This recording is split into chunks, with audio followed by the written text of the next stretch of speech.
Hello, everyone. It's Royce here, and I want to welcome you all to my rebranded YouTube channel. We used to call ourselves Royce in the House, a name I took when I was doing construction videos and travel videos and things like that. And I've been meaning to change it for some time. I just hadn't found what I was looking for yet. Okay, and when I came across the Four Horsemen, I said, "That's the one. That's the one." Okay, why the Four Horsemen? Because this is a rock and roll channel, and it's classic rock, rock and roll, and heavy metal. And you know what? It works well for a channel like that. It evokes the sense of power, intensity, and rebellion, core elements of all of those genres. Okay.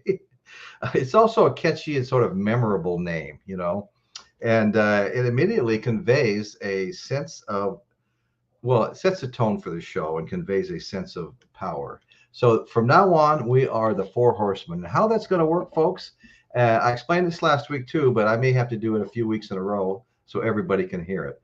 How that works is we have four members only. It gets too confusing, not confusing, but everybody's stepping on each other, talking over each other, etc. When you have six, seven people on here, everybody's pictures are tiny. Everybody's wanting to be made larger, made smaller, made larger, made smaller. Okay, so what we thought we would do when you have just four people on, you have four good sized pictures. We have three permanent members. That's myself, Michael Nolan, my brother Michael Nolan, and my other brother Dan McNew. And Dan and I go back 5 or 6 years. Both these guys have absolutely amazing channels. Please check them out if you haven't already, and subscribe to them. Well, most of us came from the bottom line, Michael Nolan, and Michael should be here any minute. So we have Michael Nolan, Dan McNew, and the fourth chair is kind of rotating amongst the people that come on the show, other than Michael and Dan, who were the regulars. But we have quite a few people that rotate around, and we want to give everybody a chance to come up, and so that's what we're doing. We're rotating around, waiting for Michael to come up. The show's been growing. Everybody, please hit that like button. You have no idea how much it helps a podcast. They actually, the algorithm goes looking for more people that they think might fit into your audience, and they keep presenting your show in front of people. Of course, 50 likes is the first milestone that gives you like a boost with the algorithm. After that, it's in increments of 50. It's always hard for me to get past the first 50. Not impossible. I've done it, but it doesn't happen that often. That's a lot to ask for. But if we can just hit that 50 milestone, and if there's anybody out there watching that's not yet a subscriber, please hit that subscribe button. Means the world to the show. We're growing. The numbers are going up. We just want to keep the show growing. We've been joined by a whole bunch of people. We've got Brother Oberheim is here. Caitlin's here. I've been saying hi in the chat for a while now. James Watson, good to see you, brother. Natalie Angelo, great to see you. Piccolina the cat. Yeah, so, I mean, Storm Cop 55. God, we were worried about you, James. We didn't see you for a couple of weeks, and we didn't know what happened. So I'm glad to see you, back up and coming to the shows, and you're just an integral part of the shows, man. So anyway, that's what we're doing. We are now the Four Horsemen, and okay, so we're going to have only four people up at one time. Three of us are the permanent members. The fourth guy can kind of rotate in and out. I'm still waiting for Dan McNew and Michael to show up so we can get them up here. But anyway, so tonight we're going to be covering, I think, a great topic. We covered the Woodstock 69 last week, and tonight we're going to be covering the Altamont Speedway concert, which turned out very, very badly. And it was only 4 months after Woodstock, all the peace and love of Woodstock. But this was a horse of another color. We're going to talk about it. Incidentally, all of us Four Horsemen, all the horses actually stand for something. This is not a religious or a political show. We rarely talk religion or politics, if at all. But the Four Horsemen, comes from the Four Horsemen of the Apocalypse. The horses all have a different color. They all stand for something. Like Michael, his horse, the red horse, he calls himself Warhorse. Dan McNew calls himself conquest. You know, you get a couple of choices, and I call myself the resurrection. Okay, I could have chose death or resurrection to go with my black horse, but I chose resurrection because I want to resurrect rock. I think that's important. And look at this, folks. Storm Cop has come in. Dan needs a link. Okay, somehow I missed that. Okay, well, I'm not sure what happened exactly right there. That would not be Dan's link. Okay.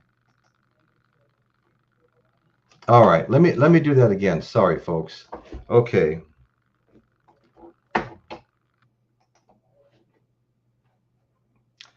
All right, link coming right up, brother.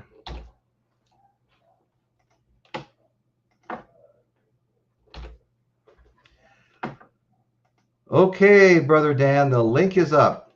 The link is up.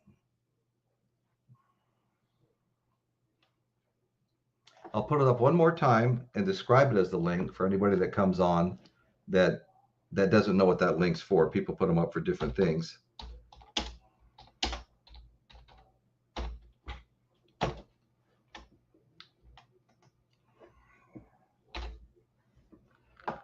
Okay. All right. Well, Danny boy, come on, Dan. How you doing? Doing good. Well, I was just describing, you know, there's a few people here tonight that weren't here last week when we described the change, the rebranding. And I just described kind of that we all have a horse, we all have a name, and we're going to have fun with it. But the show essentially hasn't really changed, except that we're going to limit it to 4 people up at a time, and have a rotating fourth person. And at some point, that may become a permanent person, and we'll have 4 permanent people. Yeah. So anyway, I just want to say to Storm Cop 55, thank you so much. I really appreciate you doing this. It really helps the channel, as you know, and yeah, that's fantastic, brother. Really is fantastic. Okay, so we've got let's see, Jersey Devil has joined us. Always good to see Jersey Devil here. Uh, Actually, Dr. Insomnia and myself have been commenting. I think we started yesterday. We have a little fun before the channel, just talking. Dr. Insomnia brings a lot of good ideas. So anyway, okay, so we'll go ahead and get into it. Michael was having some. He quit early. I don't know if you were over there at all, Dan, but Michael No, quit I early. missed the show. Pardon me? I missed the show. I was busy. Oh, okay. Let me take a couple of notes here. Yeah, I know it's been kind of hard lately. I know. I'm real busy. I started a new construction job. I'm putting a huge addition on a really steep lot, big retaining walls down below, things like that. So that's just getting underway here. Glad to be underway. It's been slow lately. I've been okay. And Natalie, so we got Michael Boswell came in.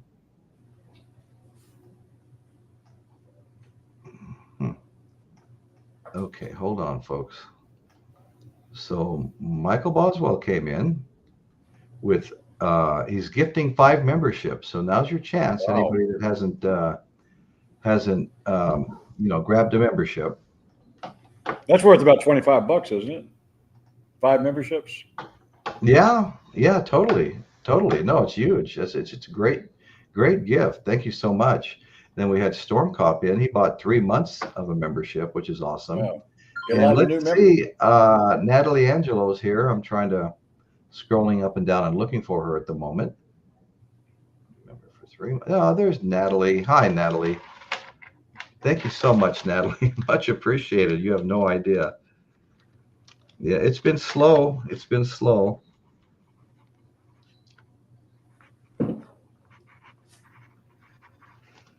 Okay, well, you know what? While I'm at it, I might as well do these shout outs for the people that did these things last week, okay? What we had was what we had was Michael Nolan actually gave a $9.99 super chat. Michael Boswell gave a $10 super chat. Natalie Angelo, The Power of Two, a $2 super chat. Michael Boswell, another $2 super chat. And my brother White Monkey, a $2 super chat. So thank you guys. Thank you all so much. Okay, so we're gonna head into the show now, Mike. Dan, I'm sure you know quite a bit about what we're going to be covering here. Oh yeah. Yeah. Okay, so let's. Okay, so what we're talking about, guys, is we're talking about the Rolling Stones free concert at the Altamont Speedway in California. Okay, and the question I'm asking is, was the Rolling Stones free concert at Altamont the death of Woodstock Nation? Okay. Now, the Rolling Stones were on their first American tour in 3 years in November of '69. The first 3 years consisted of 24 shows. I'm sorry, the first concert in 3 years consisted of 24 shows and a final free show at the Altamont Speedway. That would be the last show. And you know the Stones, of course, the lineup it was the old original lineup: Mick Jagger, Keith Richards, Charlie Watts, Bill Wyman, Mick Taylor. Okay, and some of the opening acts for the American tour were, of all people, Terry Superlungs Reid, who Jimmy Page offered the job of singer to before he offered it to Robert Plant. And Terry was getting ready to leave on an American tour opening for people. And this was one of the people, the Stones were one of the groups he was opening for. So anyway, that's just a little trivia, side trivia there. But other people that were opening for the Stones on their 24 stops were B.B. King. And if B.B. King sometimes wasn't there, he would be replaced by Chuck Berry and Ike and Tina Turner. Okay. There may have been some others. Okay. So excuse me, the Altamont Speedway Free Festival, like Woodstock, was another counterculture rock concert, okay, held on Saturday, December 6, 1969, at the Altamont Speedway outside of Tracy, California. Now, just like with Woodstock, there was a history of trying to go, play at different places. Approximately 300,000 people attended the concert. Many anticipated it would be another Woodstock. It would be Woodstock West. After all, the Woodstock Festival in Bethel, New York had just taken place 4 months earlier.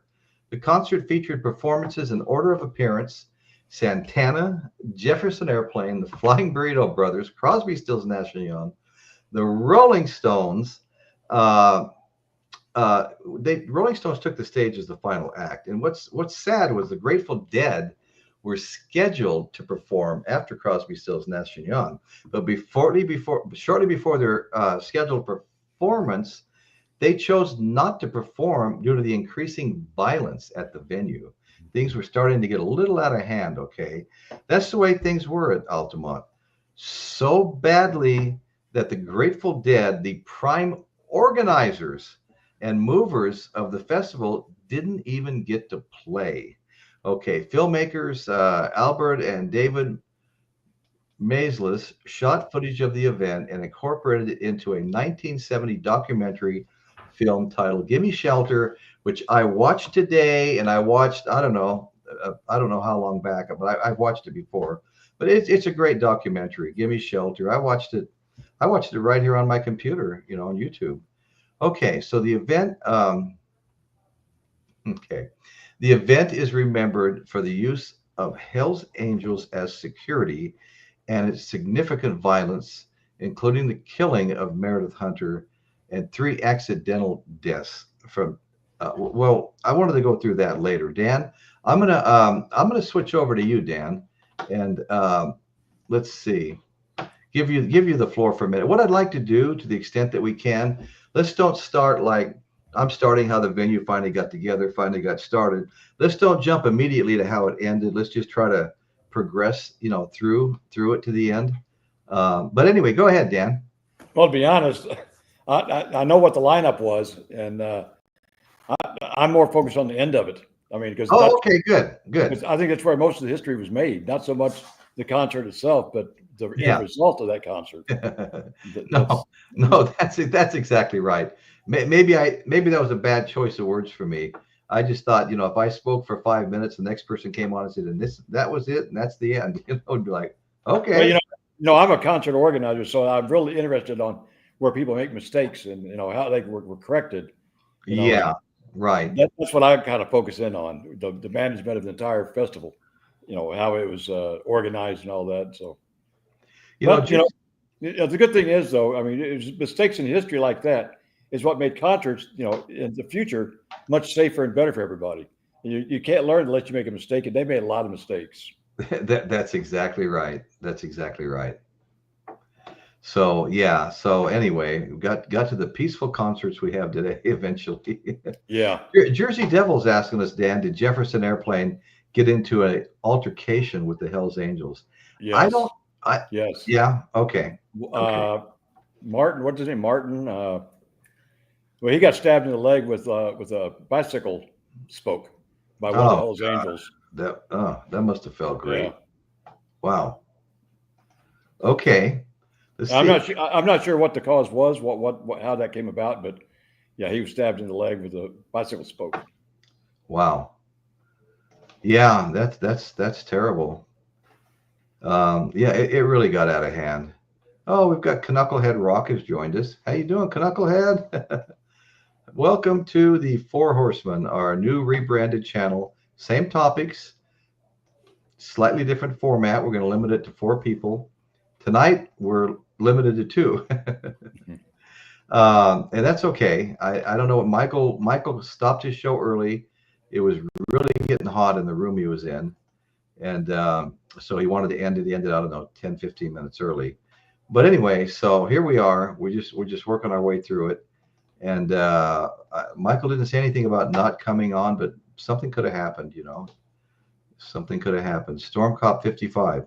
I did not get a notification either. Had to search for the new name.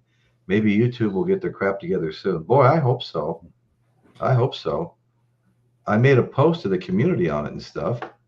Yeah, that's too bad. That's too bad. Um, I usually at least 2 days in advance, sometimes 3 or 4 days.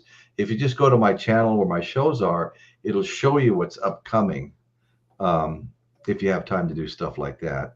Tim Henry, well, what app would you expect when you hire the Hells Angels as security? What's that? Right? Right?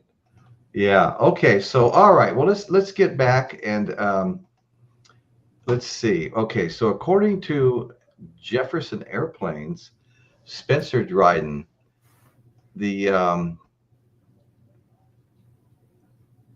the idea for a kind of Woodstock West began when discussing the staging of a free concert with the Grateful Dead and the Rolling Stones.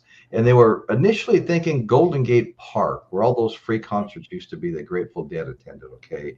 Referring to the Stones, Dryden said, next to the Beatles, they were the biggest rock and roll band in the world. And we wanted them to experience what we were experiencing in San Francisco. And of course, Jefferson Airplane was always there with the Grateful Dead, Santana, and whoever was in town, I mean, the Doors, Jimi Hendrix, Janis Joplin, always there. Okay, so as plans were being finalized, Jefferson Airplane were out on the road, believing the concert was getting all put together for Golden Gate Park, thinking the plans were just proceeding like they should be. But the plans had broken down, okay? And Paul Cantor's account of what happened, because the city and police departments were unhelpful, reflecting the old antagonism between the hippies of Haight-Ashbury and the authorities. So the Sonoma Raceway, not Altamont yet, but the Sonoma Raceway was then the venue. But the owners wanted $100,000. I've read 2 stories, 100 or 300,000 in escrow from the Rolling Stones. So finally, Dick Carter offered the Altamont Speedway in eastern Alameda County, California, okay, for the festival. Jefferson Airplane said the location was taken in the spirit of desperation. There was no way to control it, according to Grace Slick. The vibe was bad. The vibe was just bad there, said Grace Slick. I expected the loving vibes of Woodstock, but this was a whole different thing. Okay, so the Grateful Dead had their own point of view on all of this. Okay, um, this tour, they felt the reason they decided to do a free show because they were getting a lot of criticism for how much they were charging for ticket prices. Okay, they felt that the journalists were always, the journalists were ripping on them, saying the ticket price is at $5.50 for the cheap tickets, all the way up to $8.50. In Wow. contrast to, I know, right? In contrast to Blind Faith was only charging $7.50 for their best ticket, and the Doors were only getting $6.50. So the answer to the criticism, the Rolling Stones decided to end their tour with a free concert in San Francisco.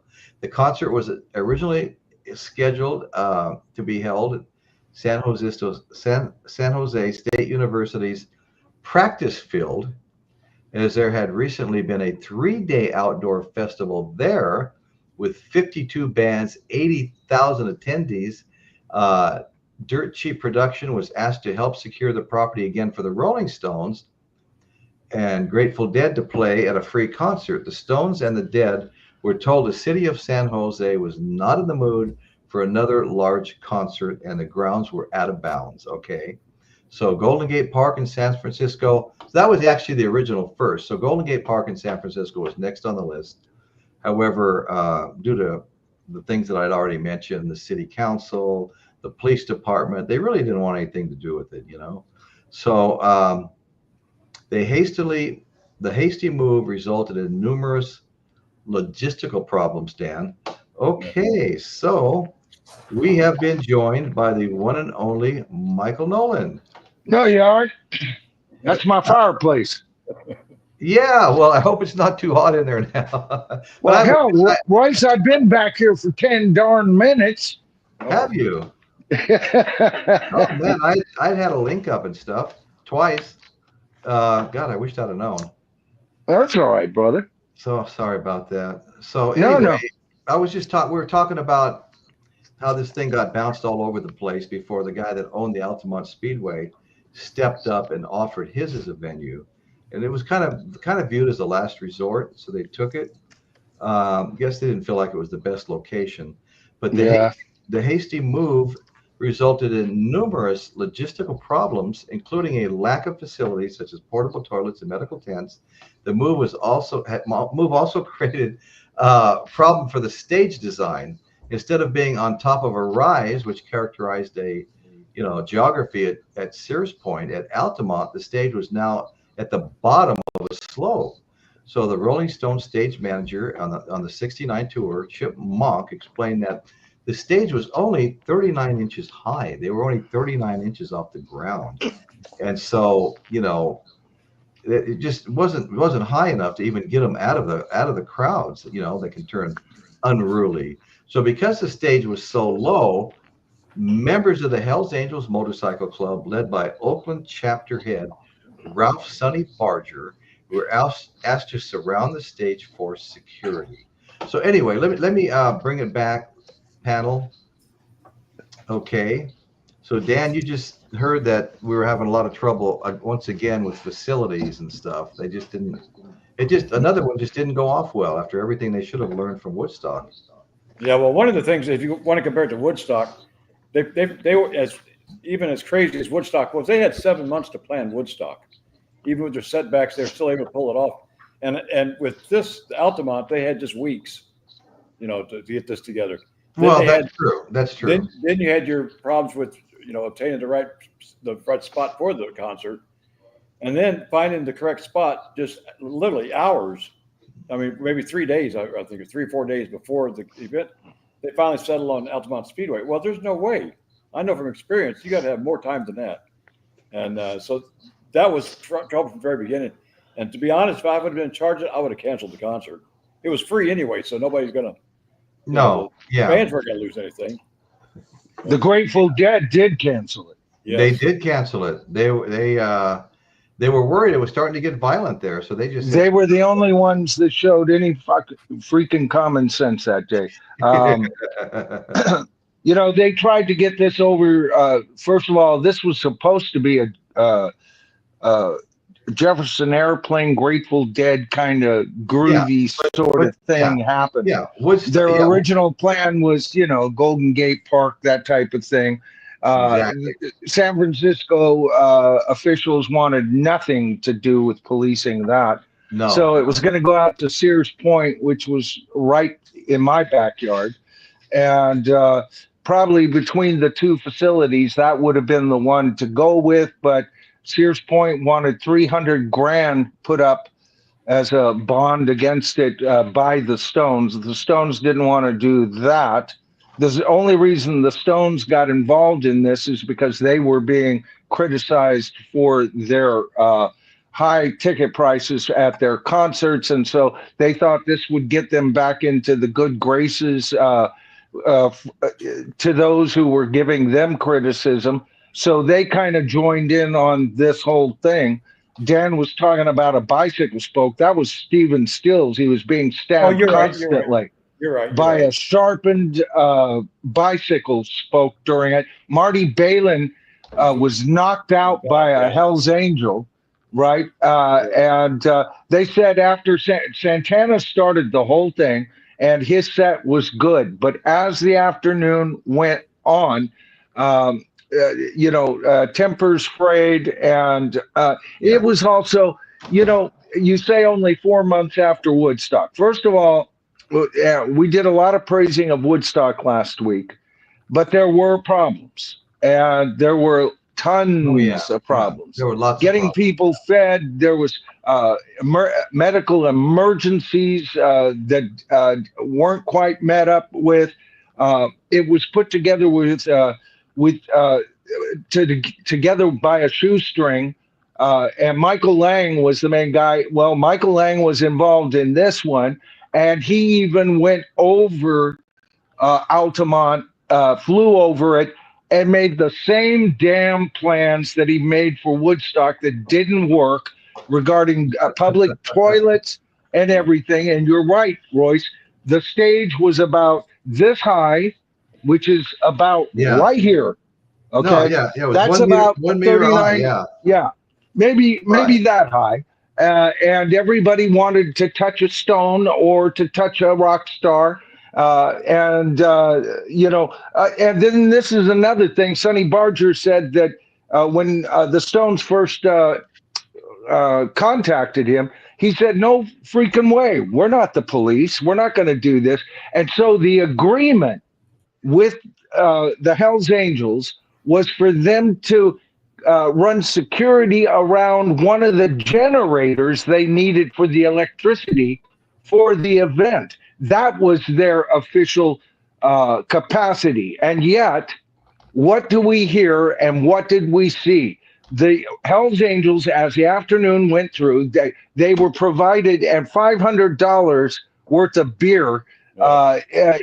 Back then would be like, I don't know, $5,000 worth of beer now, right?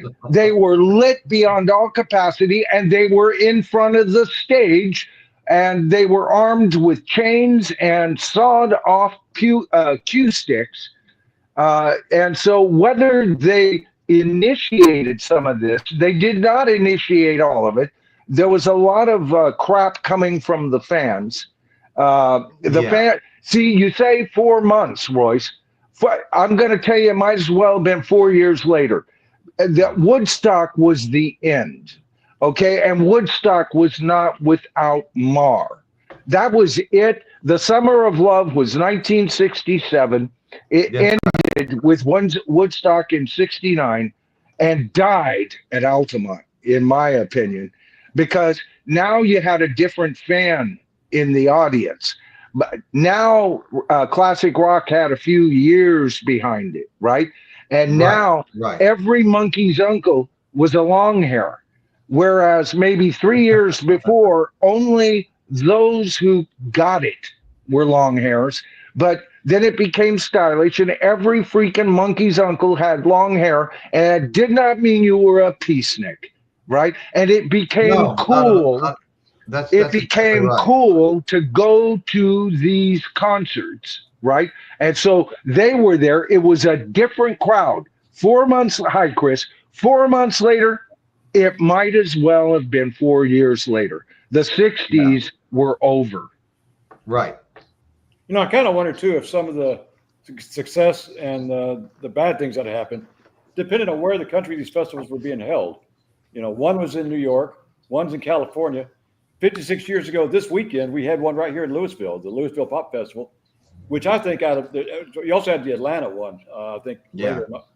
But out of all of them, I think Louisville is probably the most successful one. It didn't have Lang in it.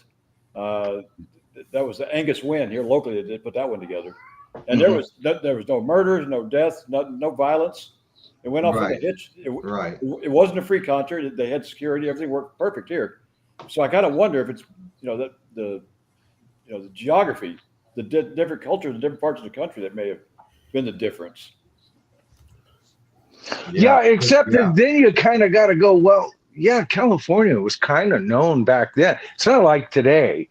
I mean, we had our homeless, the matter of fact, by 69, Haight-Ashbury was kind of a homeless armpit. As a matter of fact, that's why the police in San Francisco did not want to deal with this, was because specifically of the problems Haight-Ashbury had become dirty. It had become grimy. Totally, Michael. Totally, yeah. It was a crime cesspool by the time 69 came along. And so the San Francisco police and the government of San Francisco said, no way. We're not doing that. And because they had seen the times had changed. A lot of greaseballs had gotten in, but I think on both sides, Dan. But up until this point, it was the laid back Californians, or at least that was their kind of their moniker, all of us Californians were laid back. Right. And there was a lot of us that were. But I remember when concerts started being attended by, the guy right next to you has the same long hair as you do, but a year ago, he was what we call greasers. Those are guys that drove cars. Then you had heads, those who, right? And I hung with the heads, and the greasers, were cool because they had cool cars, so we could tool 4th Street on Saturday night and Friday night. So you had one greaser, and I'm not saying in the Hispanic sense for anybody out there that's too sensitive. That was the local vernacular that we used. They were grease monkeys, right? And they always had cool cars. So you always had to have a greaser as a friend, because then you could pick up a chick in his cool car, right? Right. Because all I had at the time was a damn Volkswagen 64 Bug. Well, that was cool. Oh, yeah. wow. Oh, yeah, it was cool. It was cool. But, a 351 Mustang by my good friend Fred Lazinski was a little more bait, brother.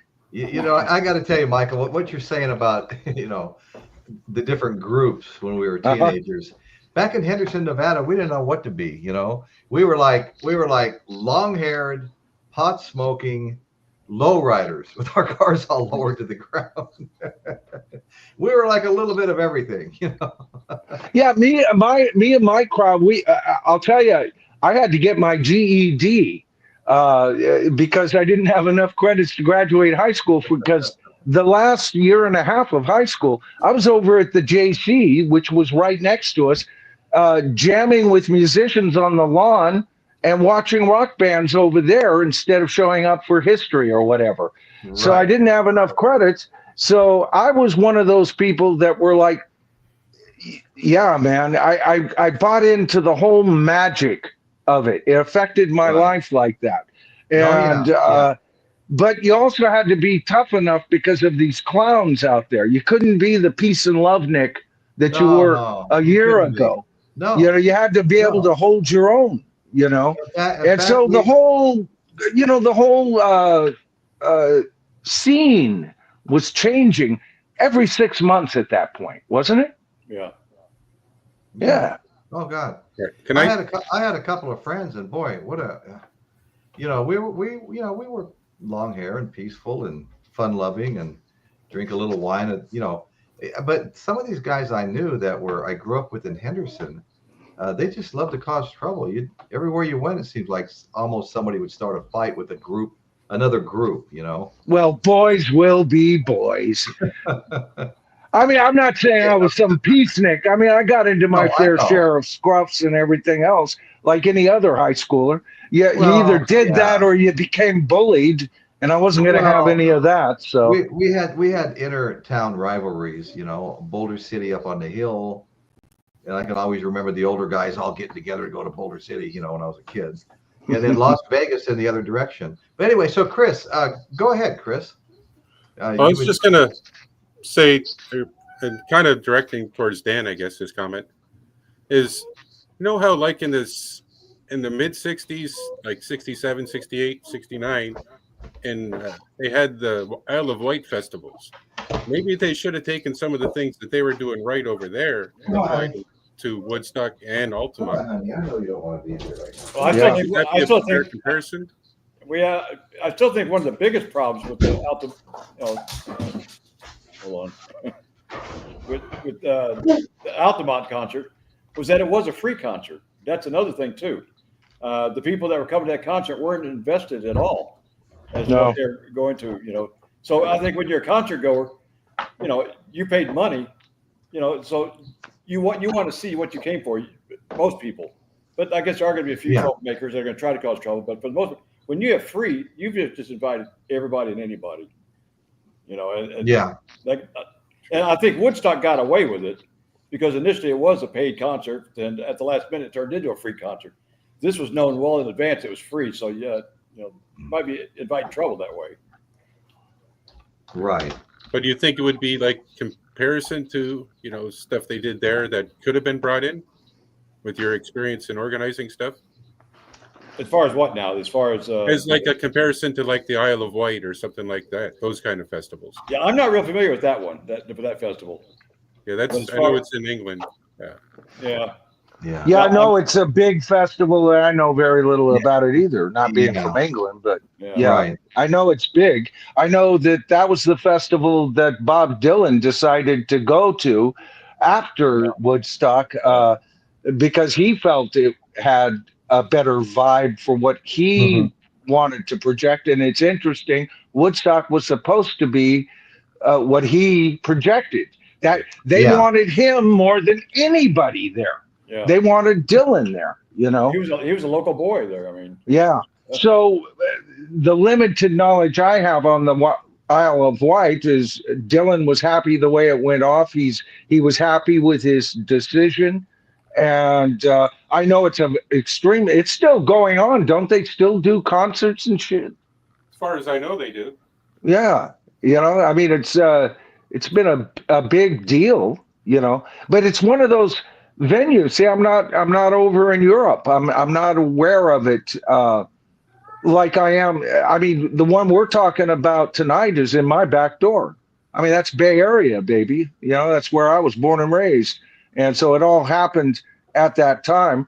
I wasn't I was 14 at that time. So I was about a year and a half too young for concerts. I was still about a year and a half away from, just showing up at concerts and then try and make me stop. But I remember it being talked about, on the radio, and it was a big deal at school and everything. Here's a couple of the groups that were there. Okay. Oh, Jimi Hendrix and the Who. They both had legendary sets there. This is the one here. The Jimi Hendrix. He came on after the Who. Or no, pardon me. Jimi Hendrix was on, the Who came after, but Jimi Hendrix burned his guitar, and Pete Townsend was going, well, how the hell am I supposed to beat that? Yeah, I got a little pre-recorded show coming up about one of Jimi Hendrix's burnt guitars and who has it today. Yeah, because this was August 30th, 1970, and the Who came on at 2 a.m. It doesn't say when Hendrix came on, but just, you know, they've had different ones. I have another DVD, but I can't find it. Now, what are the name of those? The DVD here, it's called. Can make me a little bit bigger, Royce. It might be easier to see. Okay. There you go. Blue Wild Angel. Okay. Now, are these from the Isle of Wight, Chris? Yes. Oh, okay. Yeah, I have a Hendrix album of Isle of Wight. Yeah, there it is. Okay. Yeah. Live And at then, the Isle of Wight. Yeah. And then that's the Who. Right. Okay. Yeah, that's a huge concert over there. Huge Yeah. festival. Yeah, that's big. And I don't hear about the problems we have over here. Winslow Red Cross. You can see Sonny Barger leading in the Oakland chapter of the Hells Angels in the Gimme Shelter movie. Yes, you can. You know where else you can see him? You can make me small again, Royce. Okay. Boy, I was hoping with just four of us on the panel, we could almost get away without bigger, smaller, bigger, smaller. Well, we But could when you're depending on what we're showing. No. When you're showing something, you have to. Okay, here's me and Sonny Barger shaking hands at a required ride for most of the bike clubs that I used to go to every year. Not with these guys, but all my respect. Okay, I have friends that know him very well. Actually, I had two neighbors that do. Here's another shot of me, and there's me right here with Sonny Barger, and the rest of these were like friends of mine. We all came down together to the Laughlin River Run in Laughlin, Nevada, where I went 10 years in a row. So anyway, we're all holding Sonny Barger's latest book that he'd autographed for us. Wait a minute. Sonny Barger has a book? Sonny Barger has several books. Oh, God. Oh, Sell out. Sell out. Jesus. Well, Sonny Barger of the freaking Hells Angels. Yes, he wrote books. Yes. Is an author. He's an author. You know, hey, who's got better stories than he has? Oh, wait a minute. Oh, my God. Royce, you're going to make me wet my pants, man. I can't believe what I just heard. Well, I know that getting off track here. Maybe I'll just take 1 minute. I had my next door neighbor. He was a San Francisco cop, and then he got hurt and had to retire. Was forced to retire, and so anyway, he was getting a lot of trouble in San Francisco, and his dad was career military.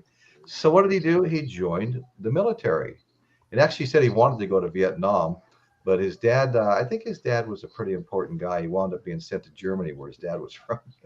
But anyway, when he got back, to the States, all his friends he was getting in all his trouble with had all joined the Hells Angels.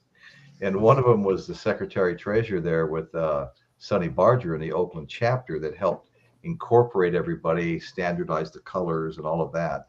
So anyway, that was one of his best friends. His friend would come up here with a couple of the other Angels, and I'd be out on the construction site, and I'd get home and Pete would go, "Royce, why didn't you answer your phone?" I go, "Why? What happened?" He go, "No, Fuki, from the Oakland chapter, and some of the guys came down, and we all went out to sushi. I wanted you to go with us." So twice I missed that trip. He said they'd walk into the Carlton, which was kind of a upscale sushi place, and women would look over and drop the glass out of their hand when they saw the Hells Angels walk in, not knowing what to expect. Anyway, neither here nor there. So let's get back to our story here, folks. Is it true that Sonny Barger's favorite song was Paperback Writer? Did he write his first novel to the song "Get Your Typing"? Right. Type out your story. Yeah, I can just hear it, man. It don't fit, man. Sonny Barger, an author. I got this. So let me tell you, we just talked about how the stage was too low a few minutes ago. And so they asked the Hells Angels to kind of surround the stage because the crowd was looking a little restless.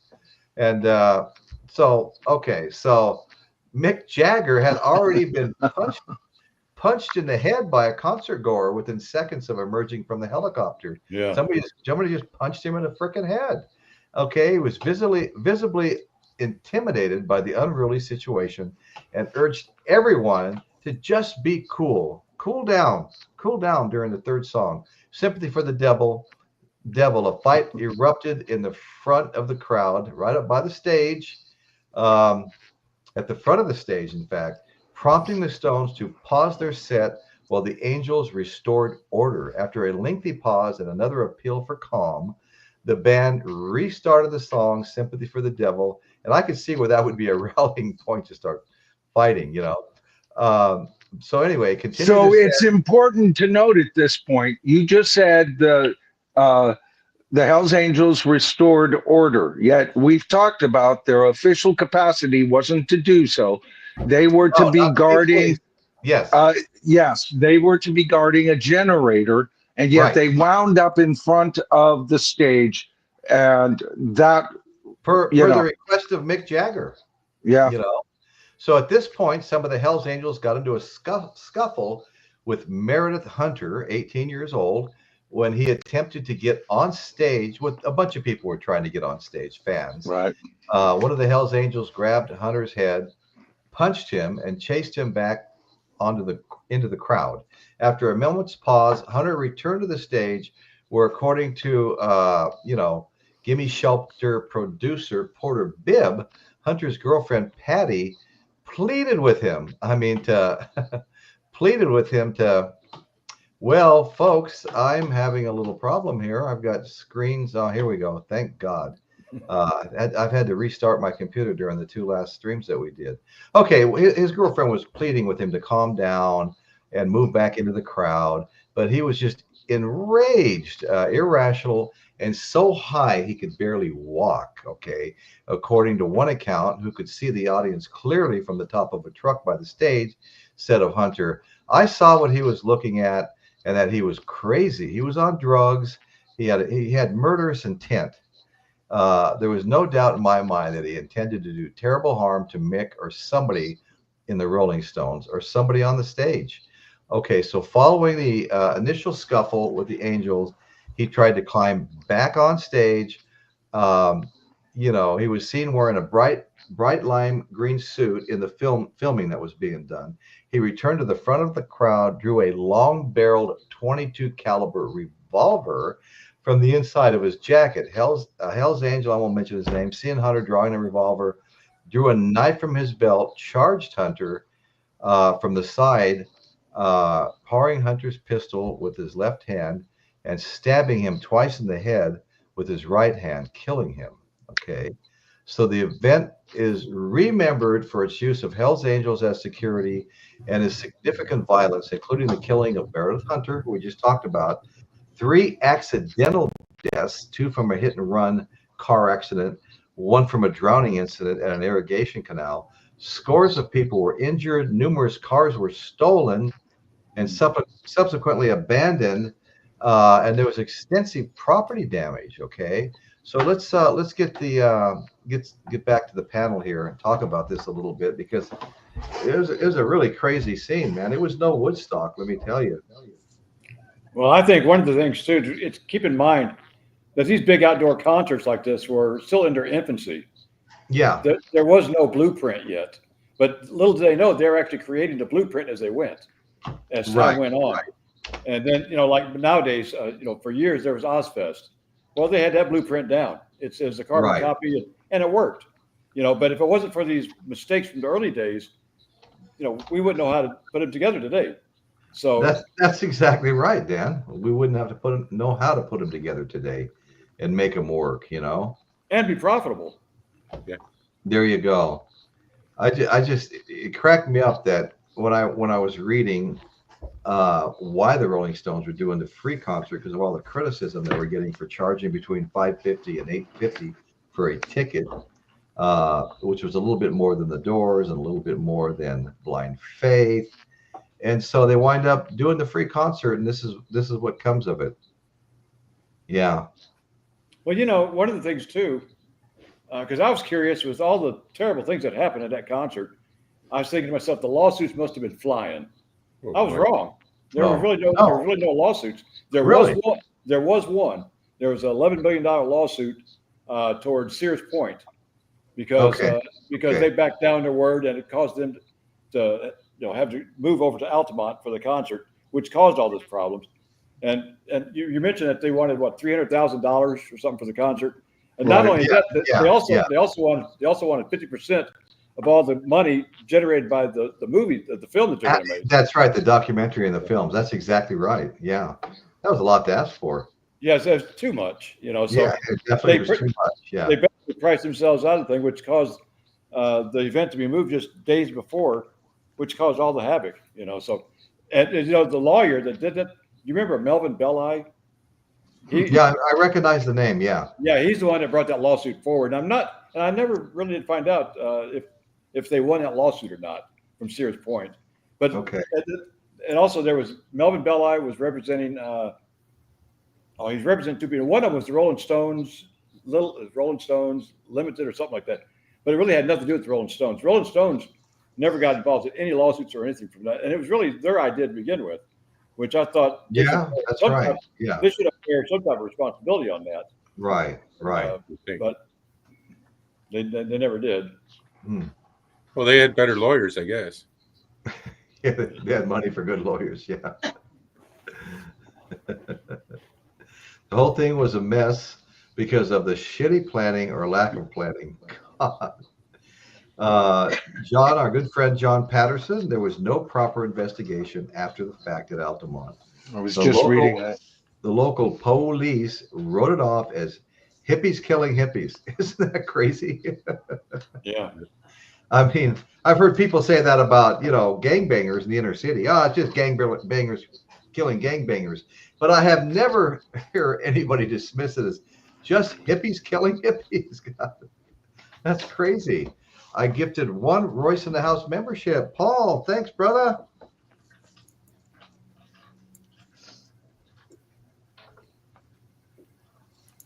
Thanks so much, man.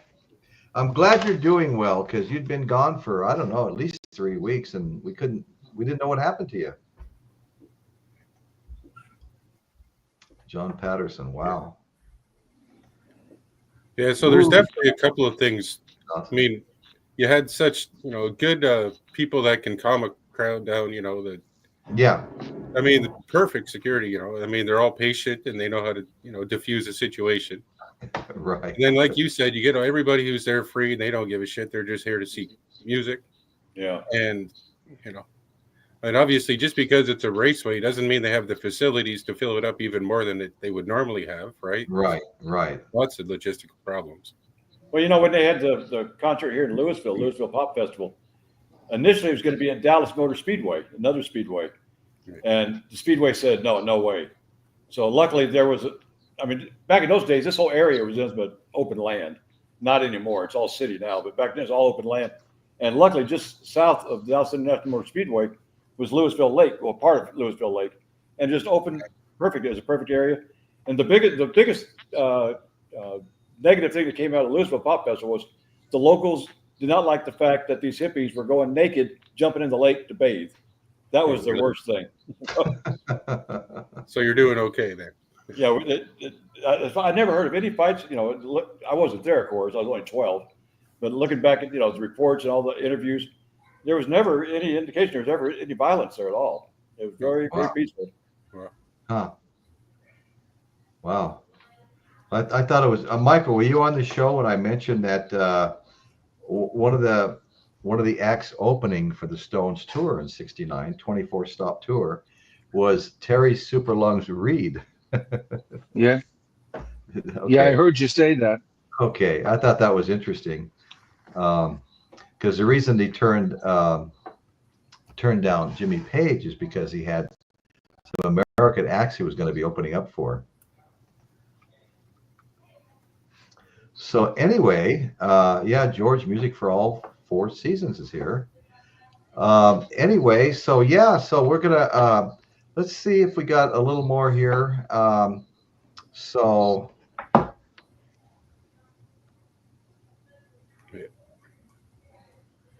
yeah, I spelled George's name wrong. Sorry.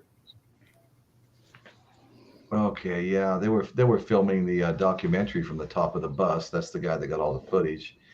Unaware that he caught the killing on film, though. He did not know that he caught the actual killing on film. You know, this was discovered more than a week later when raw footage was screened in the New York offices of Masiles Brothers. In the film sequence lasting about 2 seconds, a 2 meter, 6 foot opening in the crowd appears, leaving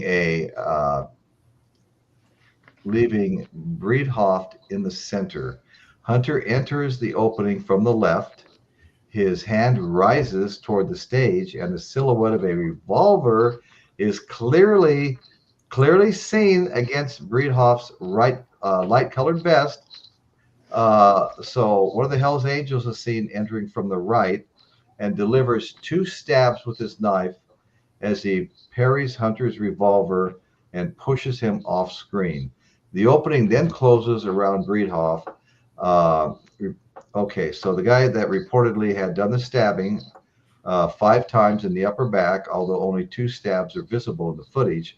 Witnesses also reported Hunter was stomped on by several Hell's Angels while he was on the ground.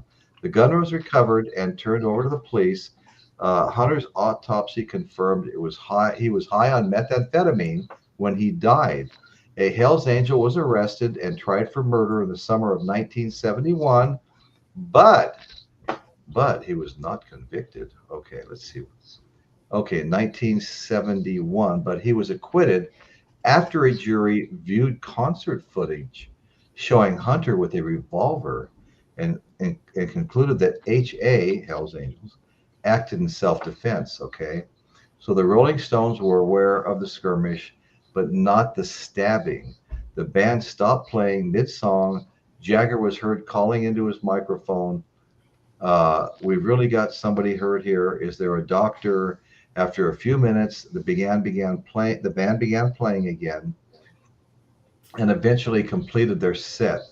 The Rolling Stones all agreed that if they abandoned the show at that point, the crowd could have become even more unruly, perhaps degenerating into a full-scale riot.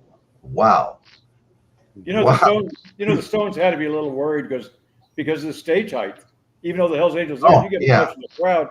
Yeah, they're down on the ground with everybody. Yeah. Yeah, there's times when people rush stages and get on stage in actual theaters and arena venues and that where you have the fences and everything. And so right, that's right. Yeah, no, that would have been a little scary to have be right down there with this unruly crowd. And, after all these big concerts, I think it was like 1971, I think it was. Really, there weren't a whole lot of outdoor concerts after there for a while. But I know ZZ Top had one down at University of Texas in Austin, in their stadium down there. Okay. And same thing, they filled that stadium totally full. There wasn't any violence or anything, but I think they kind of destroyed the field. Gotcha. The playing field. And that's when UTA said, no more concerts here. So there was kind of a lull for a while until late in the 70s. In 78, we finally had the Texas Jam and the Cotton Bowl. And then and it wasn't, that went on for like 12 years, I guess. Then after that, that's when the Ozfest started popping up. So, like I said, people finally figured out what the blueprint was to be profitable and safe. But it, took some negative things to get to that point. Yeah. Well, you're talking about ruining the fields and that. It just made me think back. Some years ago, Metallica had a concert at Comerica Park, and the Tigers were supposed to play the next day. Well, the whole outfield had to be resodded. They had to put the game back today. Wow. Okay, so I've got a little reaction. Of it anyways, yeah. I've got a little reaction here, okay?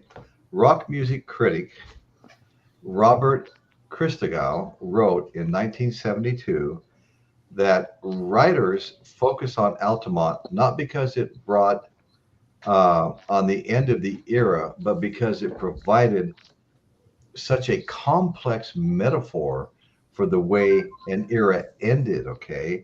Writing for the New Yorker in 2015, Richard Brody argued that what Altamont ended was the idea that left to their own inclinations, stripped of all the trappings of the wider social order, the young people of the new generation will somehow spontaneously create a higher, gentler, more loving grassroots order. Okay. It brought that to an end, that idea. No, they won't. They will riot just like everybody else. Yeah, that whole idea crashed and burned quick. Yeah, it really did. It really did. Really did. Well, this was pretty fun. You guys like doing a conversation on these concerts? Let me know in the chat.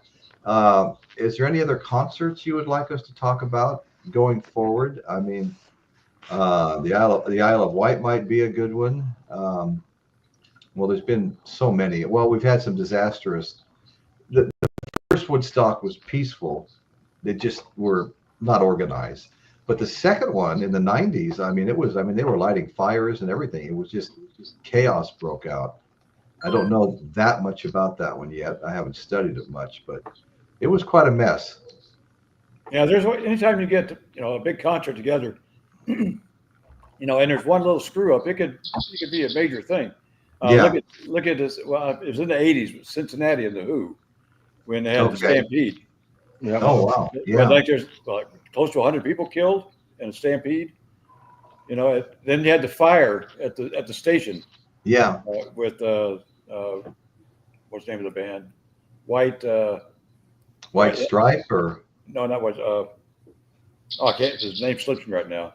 okay. They're the ones. They're the ones that sing that song "Once Bitten, Twice Shy." Great White.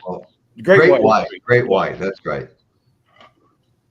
So I think that's inevitable. Things like they're going to happen, but it's up to the promoters and the organizers to try to alleviate as much they can. Well, maybe Okay. they were trying. Sorry, Dan. Instead of leaving things up to chance, be very vigilant about it for safety mainly. Yeah. Yeah. Well, I just a little impassioned plea here, and then Chris is up. Please hit that like button. It gets us distributed. Anyway, they didn't hear me say this at the beginning of the show. The algorithm is looking for people to put my show in front of, and if we have enough likes, first of all, they want to know our audience likes it before they go looking for more audience for us. So hit that like button. If we reach the milestone of 50, I have no idea where we are. I can't even see it myself. But if we reach a milestone of 50, that's when we get a boost and we get more views, and all of that just plays into making the channel more successful. And if there's anybody out there watching that's not a subscriber, whether you're watching live right now or you're going to be watching later, of course, we all know that many more people watch after the show, or they're watching now but they're not in the chat, watch after the show. For days to come, weeks, even months go by, you're still getting views on channels. But so if you're watching the channel now or at any future date and you're not subscribed, please do me a favor and hit that subscribe button. Doesn't cost a thing. And when the notification bell pops up, hit that notification bell. You'll just get a one-time notification that a new show's coming up. So at least you'll be informed. Okay, thanks enough of all that. Thank you guys. Can anybody see what the like buttons, the likes look like right now? 37. Okay, 37. All right. So we're about 13 likes short of the a bump up as far as like the algorithm pushing the show. Right on. So Hey, Royce, I'm going to have to beg off, brother. Okay, This studio is overheated and I'm beyond my capacity. I know you left your own show for the same reason. Yeah. The air conditioning is not operating at full capacity. We got to take a look at it. And so I enjoyed being up here. Sorry I was late, but I'm going to have to sign off and get this stuff going again. That's fine, Michael. Thanks so much, brother. All right, brother. Night, guys. Okay. See you, man. See you, Michael. Yeah. So, speaking of air conditioners, mine went out. I didn't have heating or air conditioning for 2 years. Wow. It was, 3,250 square feet. It was a pretty big system, and they've gone way up since the last time. I put that one in 40 years ago. Put it in myself. Anyway, so all of a sudden, did a job, and it was a good job, paid well, and I put new heating and air in the house. But you know what? We haven't ran. It's been warm, but it cools off at night here. Okay. In fact, if I usually get up about 4 o'clock in the morning, I'll open the front door. If the side door is not open, I'll open that one too, and then turn just one of these little fans on, that turn around. And by the time everybody gets up, the house is so cooled down that We have not ran the air conditioner once this summer. Wow. That's You know, cool. it's actually been kind of a mild summer here in Texas too. Here in Dallas Fort Yeah, Worth, it's been really mild. We've had a few hot days, but we've only had 5 days over 100 degrees so far this year, which is very odd. yeah, yeah, that is, isn't it? Yeah, I grew up, just outside of Las Vegas, and we'd have 112, 116, 110. Man, I'm gonna jump in a little. I'm gonna yeah. Absolutely. Okay, let me. I want to make You somebody don't have big. to make me big. I'm good. Well, no, I don't mind. I mean, right. Okay. Yeah, let's take a look at that. Illustrated Encyclopedia of Rock. Right on. Okay. Yeah, new edition. Oh, is that a new edition? Yeah, circa 1977. Oh, 77. Wow. Okay. Fresh off the press. Yeah. Well, and then one thing, as they were saying in here, they were talking about something that had happened prior to Altamont, is when Mick Taylor made his debut with the band. Okay. He was at a free concert in Hyde Park with 250,000 people. So maybe they were just kind of naively hoping that the spirit of that show would show up in Altamont as well. There's been lots of free concerts at Hyde Park that went well. So maybe they were just hoping that would continue on, like Blind Faith, 100,000 people for their first, their debut, that every time they played live was at Hyde Park. Right. So perhaps they were just hoping that would come along, and then, the Hells Angels, that's not I don't care if they're the British Hells Angels or the American Hells Angels. Oh, yeah. No, the name just says itself, doesn't it? No, I know. Well, the kind of stuff World War II bombers had painted on them, Yeah. Well, and then it says, then came the colossal mistake of Altamont, ostensibly a free festival provided by the Rolling Stones as a gift to the kids of California. In the darkness, as Jagger went through Midnight Rambler, Under My Thumb, and Sympathy for the Devil, a young black man was stabbed to death at the foot of the stage during a fracas involving Hell's Angels. Mm-hmm. Truly, it seemed hell had no fury than the devil invoked, and Sympathy for the Devil will not be performed again on stage for another 6 years. That's all I got out of that. The rest of it goes on to different things. There we go. Okay, awesome. Well, you know what? Okay, I'll make you small. Oh yeah, right on. Well, you know what? I think I'm getting down to maybe showing my Rolling Stones album collection right now. There's a cool picture of Pete. Oh yeah. He only looks like 50 hippie or higher than 50 hippers there, and then instead of the usual 100 hippies, he's higher than. Right. Well, I'm going to start off showing. This was kind of the reissued copy of Sticky Fingers. What a wonderful album! The songs on this are just amazing. The only reason I'm going to open this because this is. I'll pull it out so you can see it. This is Andy Warhol art, and he does seem to focus on certain things, doesn't he? Crazy bastard.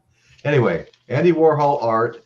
This is actually inside the cover of my other one too, but this has just amazing songs on it. I mean, a lot of people consider this their best album. I rank up there with that, considering this the best album, but there's several others that I really like as well. I mean, you've got like, Brown Sugar, Sway, Wild Horses. I love that song. Can't You Hear Me Knocking? Let's see, keys, sax. Okay. You Gotta Move, Bitch. I got the Blues, Sister Morphine, Dead Flowers, and Moonlight Mile. I mean, this is just great stuff here. And the only reason I have two of these is because when I finally found a copy with the functioning zipper, I had to buy it. Okay, this zipper zips up and down, and it's not an original because the original had a bigger zipper, but that was causing too much damage to the album cover, and so they made the zipper smaller to try to prevent that damage from taking place. Now, this is also a great Stones album, Beggar's Banquet. I'll just read a couple people usually know. Sympathy for the Devil, Street Fighting Man, Stray Cat Blues, Factory Girl, That's just a few of the songs that are on here. Now I've got a story to go along with this one. Okay, this is Exile on Main Street, and this is probably for me was my most expensive album I have because I paid way too much for it, and I paid way too much for it because I was at this concert, the Exile on Main Street concert at the Long Beach Arena in 1972. 72, same year Led Zeppelin played there, and I missed that. But anyway, so this is a double album set, great songs, and I paid a lot for it because I was looking for one. Yeah, I've been to the concert, I had to find one, and I found a 1972. Let's see if you guys can read that. If you can't, it's a 1972 original pressing, first pressing, super clean with postcards. There's 12 postcards right here that are slid inside the cover. They have not even been torn at the perforations. And the poster in here looks like it's never been unfolded except for when I did it. So this is Rolling Stones' Exile on Main Street. A lot of great stuff there. If you don't have any Stones albums and you're thinking of buying one, I would highly recommend Hot Rocks. This is a double album set. And the songs on this, Brown Sugar, Wild Horses, I mean, it's a compilation. Brown Sugar, Wild Horses, Gimme Shelter, Honky Tonk Woman, Satisfaction, Paint It Black, Jumpin' Jack Flash, Street Fightin' Man, Midnight Rambler, live version. You Can't Always Get What You Want, wonderful song. Let's Spend the Night Together, wonderful song. Mother's Little Helper, 19 Nervous Breakdown, Ruby Tuesday, Get Off of My Cloud, Play with Fire, Time Is on My Side, Heart of Stone, Under My Thumb, Sympathy for the Devil, I guess, well, no, I didn't say it before already, and As Tears Go By. So, I mean, this is amazing. I'm only going to quickly show one of the albums. Of course, it's a gatefold with all the original sleeves on the way. I like to put it in the nicer sleeves. But I'm just going to pull one out real quick just so you can see what I'm talking about. It's pretty amazing.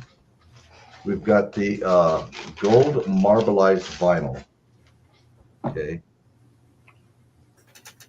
Gold marbleized vinyl. All right. Let's see if we can get through these here. Okay. This is the hype sticker. Fell out when I had the gatefold open. They say save the hype stickers, you know? Yeah. Great. If I had the original hype sticker, maybe. You know, but not. Okay, so anyway, so that's Hot Rocks, and there's also Hot Rocks 2. Now, this was one of my favorite Stone albums when I was a teenager. Wore out a couple of 8 tracks. Get your yah-yahs out. This is a fantastic album. Jumping Jack Flash, it's live. Jumping Jack Flash, Carol, Stray Cat Blues, Love in Vain, Midnight Rambler, Sympathy for the Devil, Live With Me, Little Queenie, Honky Tonk Woman, Street Fightin' Man. But this is what a wonderful album this is. Goat's Head Soup, that's a great album too. I remember when that came out. It was in the almost mid 70s. I was living in Long Beach, California, and let's see. Okay, so here they are. Everybody's got kind of a nylon over their face, you know. There was something I wanted to show you guys. It must be on some little postcard or something in here. There's a picture of Goat's Head Soup with an actual goat. Here we go. I found the Goat's Head Soup right here. Huh. I knew that was in there somewhere. All right. Yeah, I mean, shoot. That alone is worth the cost of the album. Not really. But. Okay, so that's Goat's Head Soup. I've got a few more. Try to get through these. If anybody else has a Stones album they want to show, you're certainly more than welcome to. Okay, so I have the Rolling Stones, Black and Blue. Black and Blue. It's got some good songs on it. Now, I happen to have 2 versions of this. I thought my first version was an original pressing, okay? So when I found out on a show I was doing that it wasn't, and I came across one that was, okay, I had to buy it. And the thing is here, you had to have you had to have the yellow hair. If it doesn't have the yellow hair, it's not an original pressing. So let's see. So when you start pulling this out, you wind up having some yellow, if you can see it, you wind up having some yellow hair here. And the one that shows some yellow hair is the original pressing. Okay. So I couldn't pass that up. Probably cost me all of, $18 or something like that. Perfect vinyl. Okay, this is a great album, 50th anniversary edition, 180 grain vinyl, Rolling Stones, Let It Bleed. And I'm a big Rolling Stones fan. I mean, I think most of the time I would have picked the Rolling Stones over the Beatles when they were both popular, because the Stones were just obviously edgier. Depends on what you like, I guess. The Beatles were a lot poppier, but I did love the Beatles. Got really good again around Sgt. Pepper's and Magical Mystery Tour, and a little earlier than that even. Okay, this one is called Between the Buttons. Between the Buttons. And it's got songs on here like Let's Spend the Night Together, Ruby Tuesday, just skipping here for ones that most people are aware of. Miss Amanda Jones, Something Happened to Me Yesterday. It's got these little like comic book things going on the back of the cover. Okay, this is kind of interesting. I came across this. The Rolling Stones were on tour in the United States, and there was a club that they had heard about where Muddy Waters was always at and stuff like that. It's a club in Chicago. So 1981, they went over there and did a little bit of playing with some of the guys, at this club in Chicago. And let's see, side one, all bluesy stuff, Sweet Little Angel, Flip Flop and Fly, Mannish Boy, Got My Mojo Working, Please Don't Go, Hoochie Coochie Man, and a bunch of other ones. And then last but not least, and I really, really like this album, and this is none other than Hackney Diamonds, their latest release. Yeah. Covered this extensively on my show. Probably did 3, maybe 4 videos on it. I love it's really a good, solid Stones album. And I mean, and even the guest hosts, every song had somebody, somebody featured on there. If I'm not mistaken, Steven Tyler actually played harmonica on one of the songs, unless I'm confusing it with Slash's Orgy of the Damned. No, I think it was here. This one has Lady Gaga's on one of these. Well, I've been through this before, but anyway, so that's my little Stones collection. Also have some CDs, and now let me get back down here to normal. So Stones fans, I know, Dan, I know you are. That's a great. Is that your green screen you have up right now, or do you? Oh yeah, yeah. Okay. Now, I notice you pick your hands up and they don't disappear like everybody else I know that's trying to do a green screen. Well, yeah. I have a pretty good camera. Okay. Is that the main thing, the camera? Yeah, the camera is the main thing. Plus, you got to really have a good green screen too. A lot of people use a cloth green screen. Yes. When you use a cloth, when you use a cloth green screen, it's got to be wrinkle free because any wrinkle will be a problem. Mine is a flat green screen, so it doesn't cast any shadows. I got away with doing one Bob Marley show where everything worked. I had parameters. If I moved my hands past about, because I like to, if I move my hands past about this, they might start disappearing, And you can see my shadow of my hands, but yeah. But I don't pixelate or anything. Right. I had some lights behind me shining on the green screen, and that was one of the only ones that came out pretty good, But it was a lot of trouble to do that one show, That's why I like my green screen. It's just like remember the old school screen projectors? You get your screen. Mine just rolls down. And oh, okay. Out of the way. Totally out of the way. And of course, it's green in color as well, right? Yes. Yeah. Okay. Well, I like that. Yeah, that'd make it simple. I've got to snap all these bars together with a little tripod on each end and all that stuff. Yeah. I can do mine in 5 seconds. Oh, that's nice. pull it up and hook it, and you're done. Yeah, I like that. In fact, let me show you Okay. my microphone.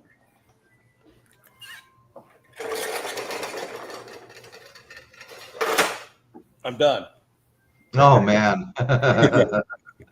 That's too easy, man. Mine's like a shower curtain. I got to feed it on the top pole, you know, and get it all this way so I can snap the next pole on and feed another one on. It's like, I get it all together. It's like, what am I doing this for? Yeah, you just need a couple of flags like I got, and there you go. Right. But it So comes Chris, good to see you. I don't think, I thought I saw you maybe early in the chat, you know, Yeah. and then I didn't see you after that. I was in there, and I had to go in the other room too, but I was in there Yeah. mostly though.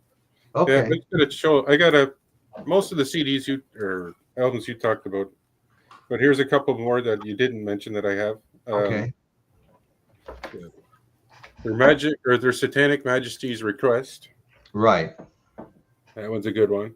I think I have that CD also. Yeah, it's features She's a Rainbow and 2000 Light Years from Home.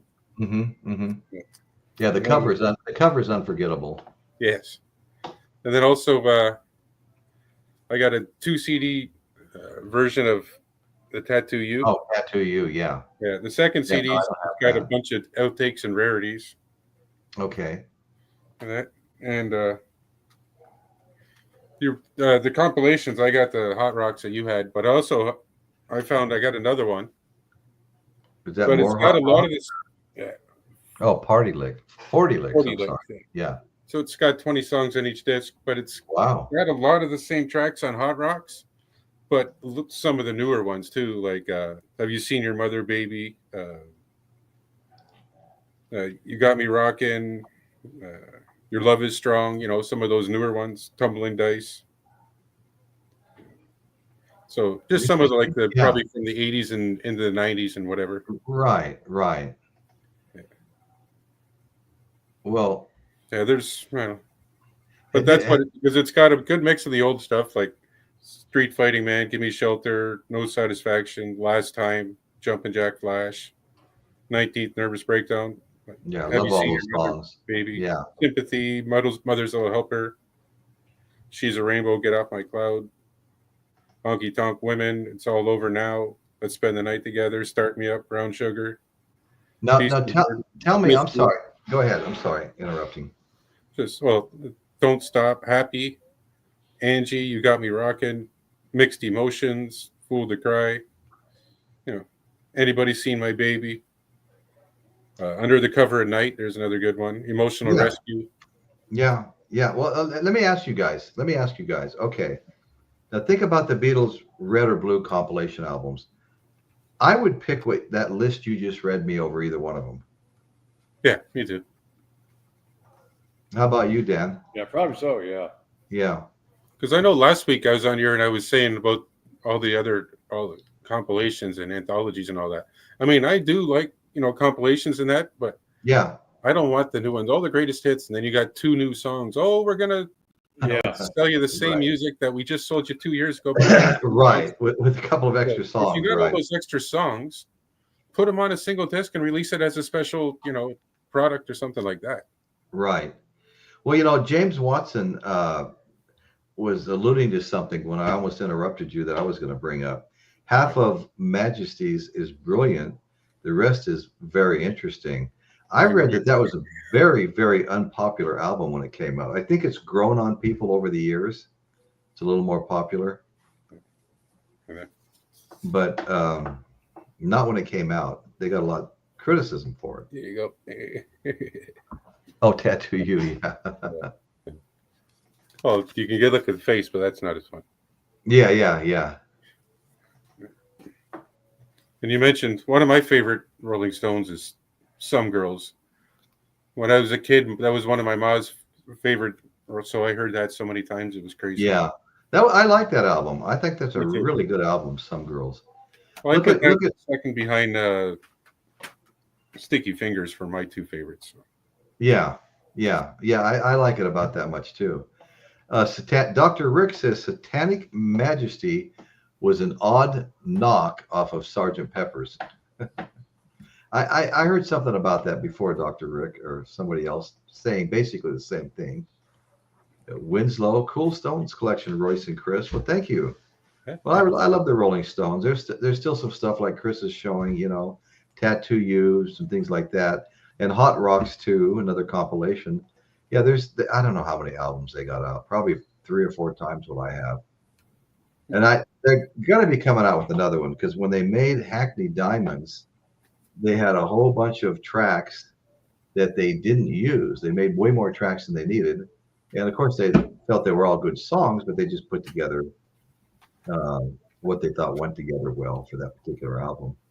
So it sounded to me like they were more than halfway through their next album. So I wouldn't be surprised in the coming year to see another album from them.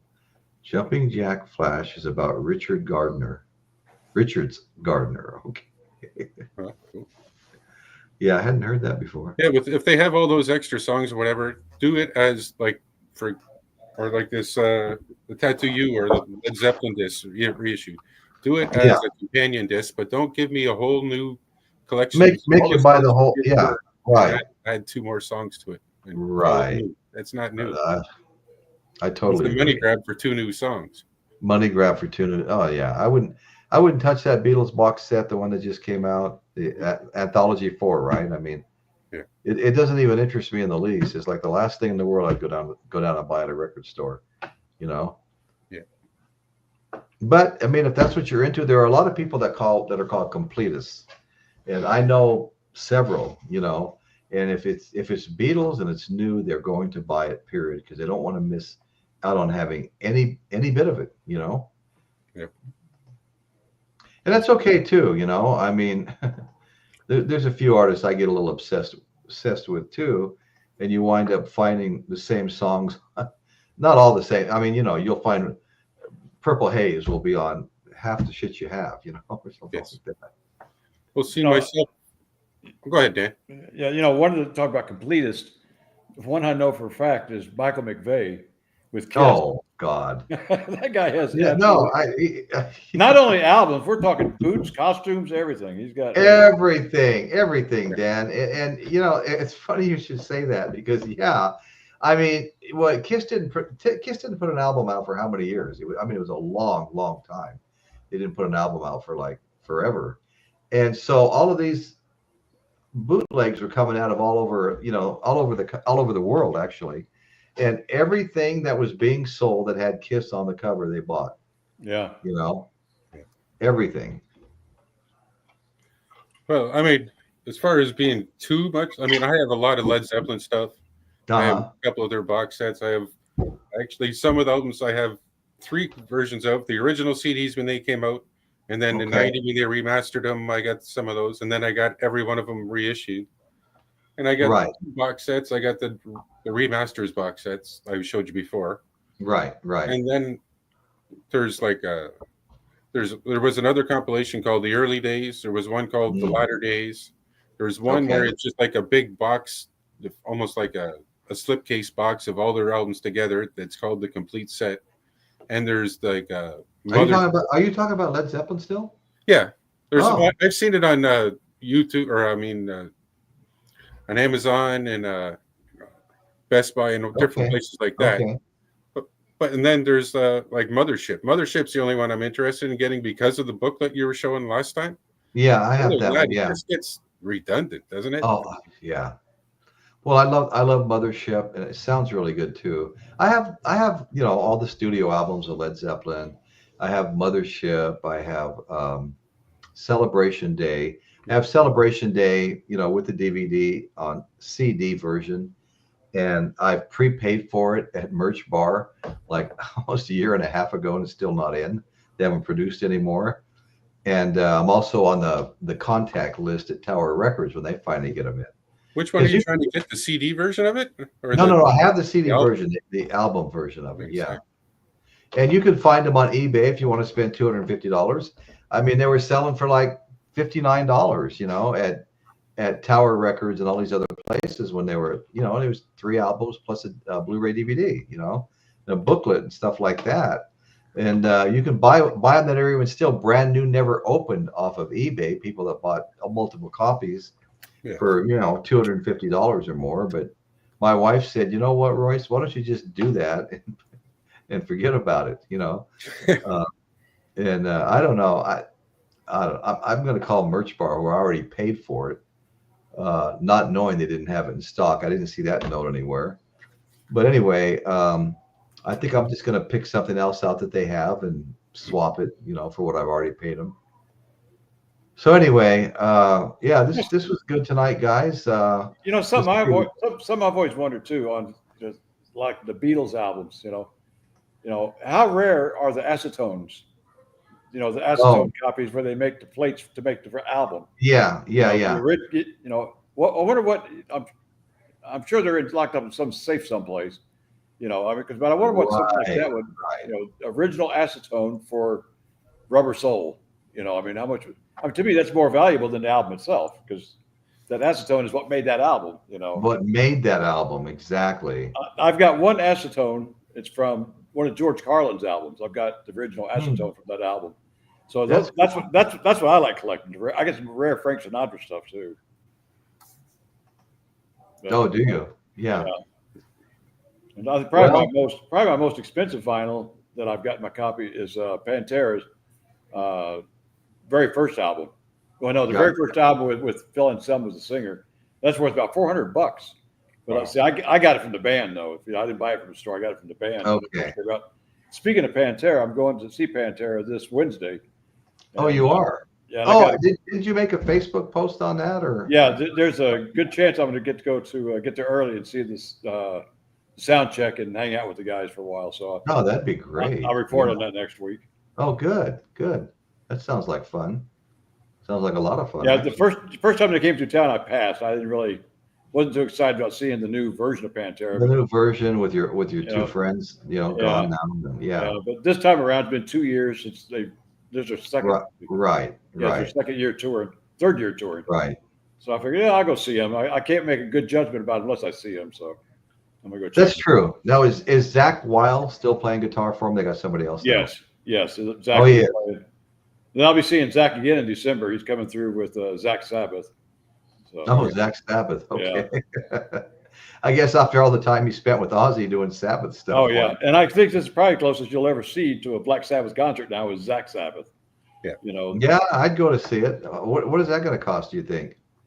I got a private tabler, so it was kind of expensive. Oh, okay. I don't know what regular tickets cost. What city are you in watching it? That'll be in Fort Worth. Oh, Fort Worth. Okay. Yeah. Hey, if you want Black Sabbath, is Ian Gillan still alive? There you go. Yeah. Get him to sing. No. I referred to Michael's favorite album. I have to say, Born Again album. I am not a big fan of Black Sabbath post, as much as I love the band.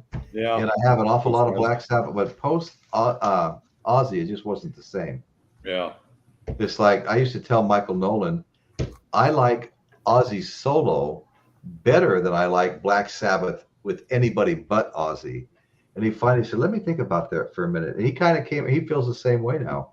He's starting to collect Ozzy solo stuff. See, I got all 3 Dio albums. Like I like the first 2 best, but when the Dehumanizer album, I think it came out in '93 or whatever.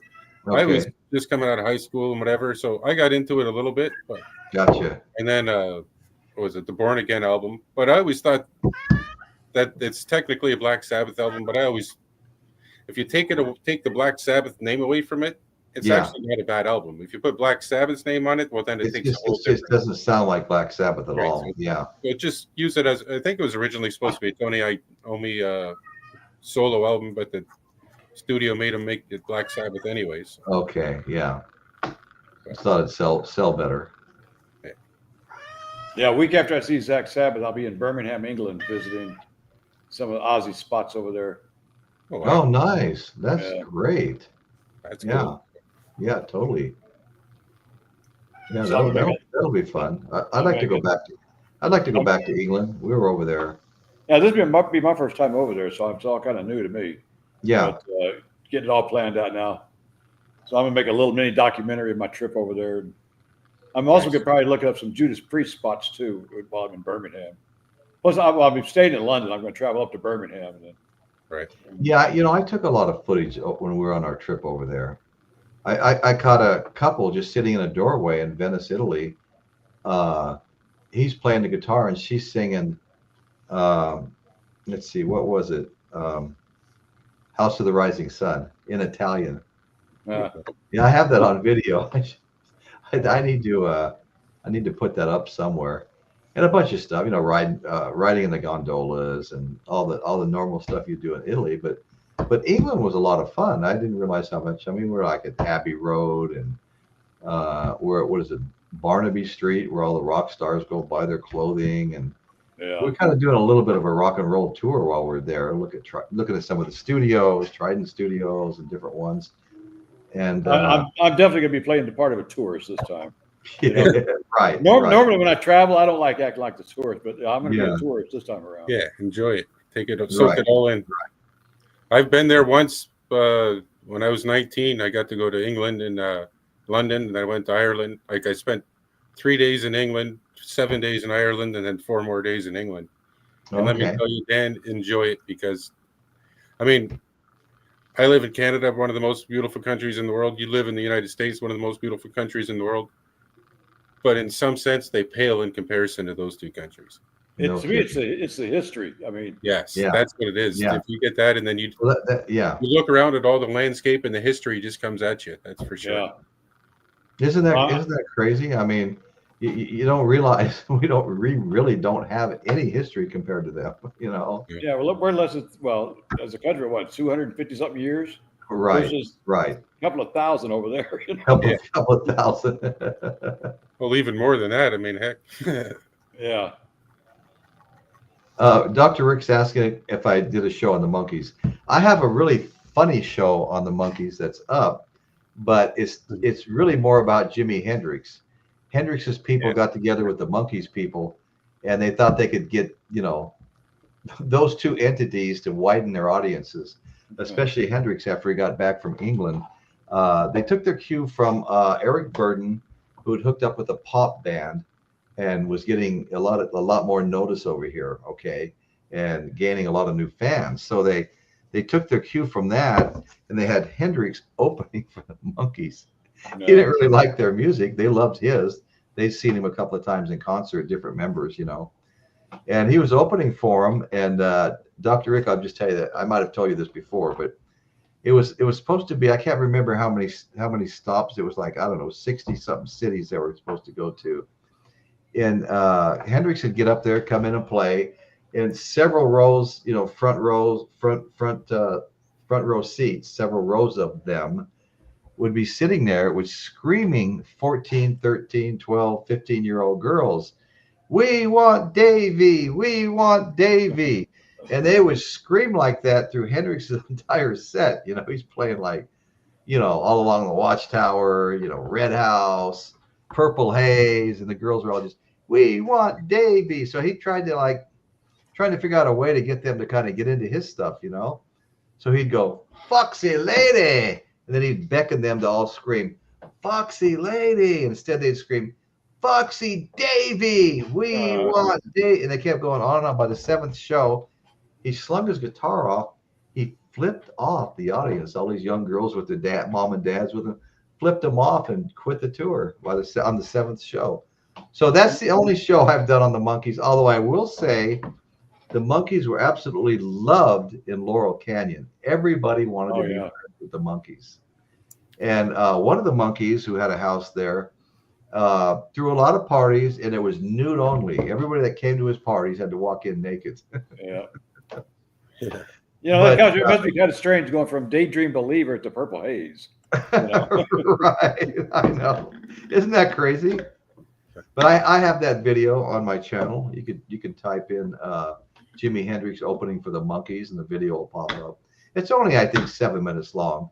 One of my pre-recordeds, but some of those are really fun to watch. But that's as far as I got on the Monkees. But I think the Monkees would be a fun show. Everybody likes them. I mean, as a kid, I watched all their Saturday morning movies, shows, and they were very popular. Yeah. You were Well, brought one thing about you could make a somewhat of a comparison to the Monkees and the Beatles is, or Jimi Hendrix along with the Monkees, and that is when Jimi Hendrix went off, he flipped the stage. When John Lennon, the last time they were on, he told them all to, shut up, this is bullshit, and left.